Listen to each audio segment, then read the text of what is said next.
Stone followers, we're in lockdown again, and no doubt we're going to be in it for quite a while with it being winter. And I'm getting quite a few messages recently and comments from people who are looking to buy dogs or they're getting them in a few weeks' time. And so I thought I'd film a video or series of videos which you may find helpful when it comes to choosing a dog from a litter, or choosing a breeder, or choosing a breed, or different kind of choices you might have to make, trying to help you be a little bit more wiser as to what you're doing and being a bit more forearmed when you go in to make the decisions. So, first thing I'm going to talk about is the breeding of a dog.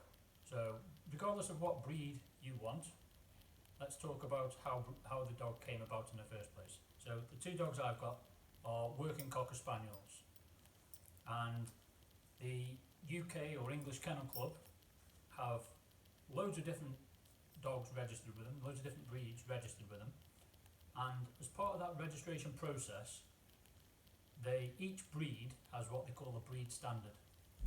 So for Cocker Spaniels, it would be, for example, that the bitches are such and such a height at the shoulders or the withers. It would be that they are a certain temperament, so they're very friendly, they're very keen to hunt, they are keen to please, they're keen to work one-on-one with a handler. It might be the shape of the body, so they describe in words the shape of the body. And all dogs in that breed should meet that breed standard. So they should be within the height range. They should be the same sort of shape, so I think these have something like a little hump in the back. They should be keen to hunt, they should be friendly, personable dogs, or whatever it is they say for that breed. Now a lot of that's by the by now, or sort of forgotten about, and people just tend to have a dog, get a stud dog and breed it, or have two dogs and breed them, sell them on, and then other people buy them, and people who bought those dogs do the same process and breed and breed and breed, and they're not aware of those breed standards, and they're not sticking to them. What would have happened years and years and years ago is they would have selectively chosen dogs. So that particular bitch is a really good hunter, and she's really good at working one-on-one with the handler, so I'm going to breed from her. I'm going to breed from her to replicate those good qualities in her. And they may have another dog that is aggressive or isn't very keen on hunting or isn't displaying those breed standards. So what they would have done is said, right, she's not up to scratch, I'm not going to breed from her because I don't want to replicate her qualities of a dog, I want to replicate these qualities of a dog. And by doing that, they're sort of amplifying those really good qualities that they want and emphasising them and making them really better.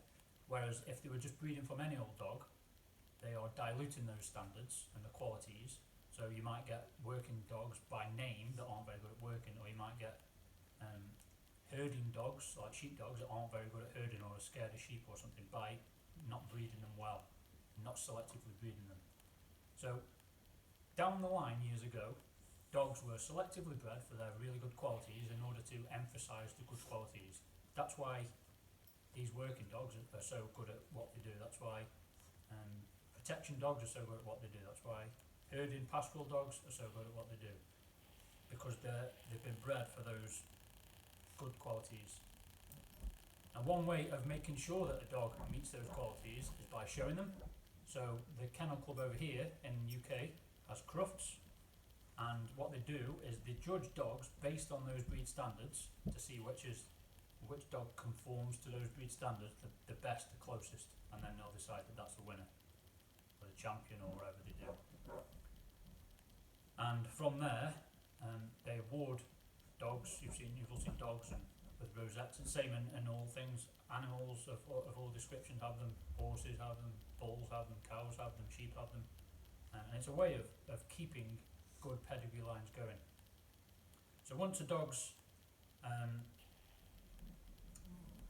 got an award, in the instance of, I don't know much about other breeds of dogs, or other groups of dogs even, but in working Cocker Spaniels and gun dogs, there's one way of testing their ability to conform to the standard, and that is through field trials, which is basically it's a competition or a test of the dog to see if it can do what it was bred to do.